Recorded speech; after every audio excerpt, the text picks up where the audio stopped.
आप सभी साथियों को जय श्री राम। आज के इस वीडियो में हम एमएससी मैथमेटिक्स फाइनल ईयर का जो आपका पेपर है एनालिसिस एंड एडवांस्ड कैलकुलस की कुछ यूनिट को कंटेन करने वाली जो आपकी बुक है फंक्शनल एनालिसिस की यूनिट 3 को हाल ही में हमने कंप्लीट किया है।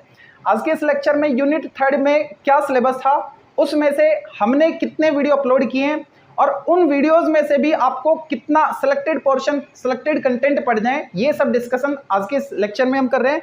तो जो यूनिट 3 है हमारी, यूनिट 3 का मतलब आपको क्वेश्चन नंबर 5 और 6 मिलेगा इस यूनिट में, ठीक है।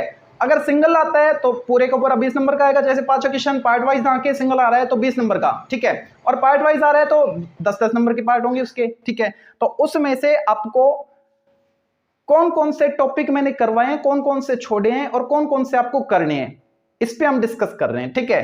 तो सबसे पहले जो इसका सिलेबस मैंने लिखा है ये बड़ा सा, इसमें कई पॉइंट आपको ऐसे देखने को मिलेंगे जो आपने पढ़ी नहीं है अभी, है ना, अगर आप मेरे लेक्चर कंटिन्यू देख रहे हो तो, ठीक है। लेकिन ये जो सिलेबस मैंने लिखा है ये पूरे 40 नंबर के मैटर के लिए लिखा है, ठीक है। यानी 5वां और 6वां दोनों क्वेश्चन के लिए लिखा है। और ये बात मैंने अब की बार पहले ही बता दी थी जब मैंने यूनिट 3 स्टार्ट की थी कि अब की बार एक ही क्वेश्चन करेंगे क्योंकि एग्जाम सर पे आ रहे हैं, टाइम इतना है नहीं, है ना। आपको तो 20 नंबर का चाहिए 40 में से, तो वो 20 नंबर का सिलेक्टेड पोर्शन ही मैंने करवाया।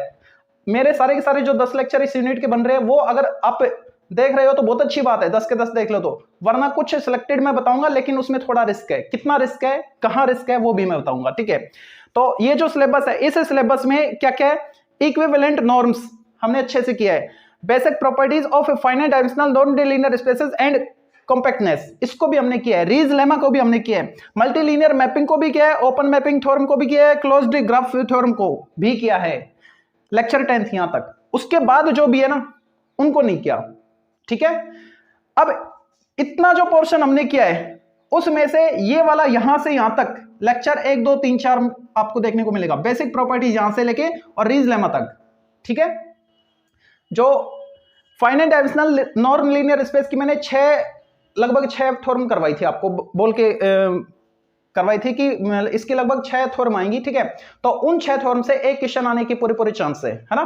तो वो 6 थ्योरम यहां से यहां तक है, मतलब लेक्चर 1 2 3 4 में। उसके बाद लेक्चर 5 में हमने किया था इक्विवेलेंट नॉर्म और इसकी कुछ थ्योरम्स भी थी, ठीक है, उनको किया था। उसके बाद मल्टीलीनियर मैपिंग को किया था और कंटिन्यू फिर इन दोनों को भी किया था। तो आपको इनमें से कौन सा करना है, टोटल 10 लेक्चर में से जो मल्टीलीनियर मैपिंग है ना, यहां तक स्टार्टिंग से यहां तक आप करते आना, लेक्चर फर्स्ट से जहां भी आपको मल्टीलीनियर मैपिंग दिखे ना उस थ्योरम तक आपको करनी है, ठीक है। और ये जो बच गई है ना ओपन मैपिंग थ्योरम और क्लोज्ड ग्राफ थ्योरम, इसको आप छोड़ सकते हो, लेकिन रिस्क है यहां पे 10%, यानी 90% चांस है कि यहां तक आपको दोनों क्वेश्चन या दोनों पार्ट देखने को मिले, दोनों क्वेश्चन नहीं दोनों पार्ट, मतलब पूरा 5वां क्वेश्चन देखने को मिले, ठीक है। कई बार तो नहीं, 1 या 2 बार ऐसा हुआ है कि जो सेकंड पार्ट है ना वो या तो इसका आ गया या फिर इसका आ गया, क्लोज्ड ग्राफ थ्योरम का आ गया, इसलिए 10% रिस्क है यहां पे, ठीक है। अगर आप कंटिन्यू मेरे लेक्चर देख रहे हो तो आपको तो कोई दिक्कत नहीं होनी चाहिए कि आपने यहां तक तो देखी है, तो इन 2 या 3 थ्योरम हो रहे हैं, ठीक है, इनको भी देख लीजिए। इसकी 1 थ्योरम है, इसकी 2 थ्योरम है, मतलब थ्योरम तो एक ही है, एक इसकी एप्लीकेशन है और कुछ प्रॉपर्टीज मैंने लिखवाई थी, ठीक है। तो इनको भी अगर आप साथ कवर कर लेते हैं तो रिस्क आपके लिए तो रहेगी नहीं, ठीक है।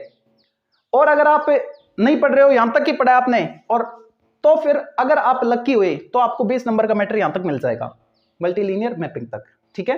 तो यहां तक तो आपको करना ही, अगर आपके पास टाइम नहीं है तो, और अगर टाइम है, टाइम रहने का मतलब आप साथ में कंटिन्यू चल रहे हैं मेरे साथ, तो उस केस में ये दोनों जो है ना इन पॉइंट्स को भी मत छोड़ो आप, ठीक है। तो यहां तक अगर आप कर रहे हो तो कोई दिक्कत ही नहीं है, यहां तक कर रहे हो तो घपलेबाजी हो सकती है 10 नंबर की, ठीक है। बाकी आपकी कैपेसिटी के हिसाब से आप कर सकते हो, ज्यादा टिपिकल भी नहीं है। इन थ्योरम्स को अगर आपने पढ़ लिया तो ये टिपिकल नहीं है, ठीक है। और अगर आपके घुटनों में हिम्मत नहीं है तो कोई दिक्कत नहीं, फिर यहां तक कर लीजिए, प्रभु का नाम लीजिए, ऊपर वाले का नाम लीजिए और यहां तक अच्छे से प्रिपरेशन करके जाइए, 20 नंबर का आ जाएगा, ठीक है। ओके, तो आज के इस लेक्चर में यही बताना था मेरे को। और अब हम स्टार्ट करेंगे यूनिट 4 को, ठीक है। अब यूनिट 4 में भी हम टोटल 40 नंबर का नहीं करेंगे क्योंकि टाइम कम है। ऐसे ही 20 नंबर का जो मैटर है वो कौन सा क्वेश्चन आता है, 5 6 तो इसमें हो गए, 7वां या 8वां जो भी देखते हूं, ठीक है।